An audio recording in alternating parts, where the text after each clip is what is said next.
విశాఖ మేఘాద్రిగడ్డ అంబేద్కర్ గురుకుల పాఠశాలలో ఎస్ఎఫ్ఐ మరియు తల్లిదండ్రుల నిరసన ఈ రోజు ఉదయం ఉద్రిక్తత పెరిగింది. అవును, పరిస్థితి చేయి దాటిపోతుంది. గురుకులాన్ని మూసివేసే కుట్రను అడ్డుకుంటాం. ఎస్ఎఫ్ఐ విశాఖపట్నం జూలై 20 మేఘాద్రిగడ్డలోని డాక్టర్ బిఆర్ అంబేద్కర్ గురుకుల పాఠశాల జూనియర్ కళాశాల విద్యార్థులను తల్లిదండ్రుల అనుమతి లేకుండా ఖాళీ చేయించడాన్ని నిరసిస్తూ ఎస్ఎఫ్ఐ డివైఫై ఆధ్వర్యంలో నేడు భారీ ధర్నా నిర్వహించారు. ప్రధానాంశాలు: నిరసన, తల్లిదండ్రుల సమావేశం పెట్టకుండా అకస్మాత్తుగా విద్యార్థులను సామాన్లతో సహా ఇళ్లకు వెళ్లిపోవాలని ఆదేశించడం అమానుషమని ఎస్ఎఫ్ఐ జిల్లా అధ్యక్షుడు సాయితేజ మండిపడ్డారు. ప్రత్యామ్నాయాలు ఉన్నాయి.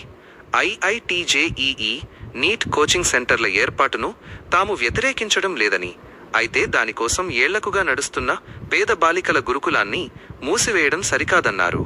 కార్పొరేట్ కంపెనీలకు వేల ఎకరాలు ఇచ్చే ప్రభుత్వం పేద విద్యార్థుల కోసం ప్రత్యామ్నాయ భవనాలు చూపలేదా అని ప్రశ్నించారు.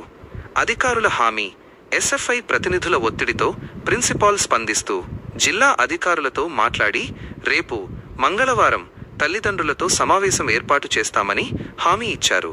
హెచ్చరిక: ప్రభుత్వం ఈ నిర్ణయాన్ని వెనక్కి తీసుకోకపోతే ప్రజా సంఘాలను కలుపుకుని పోరాటాన్ని ఉధృతం చేస్తామని నాయకులు హెచ్చరించారు.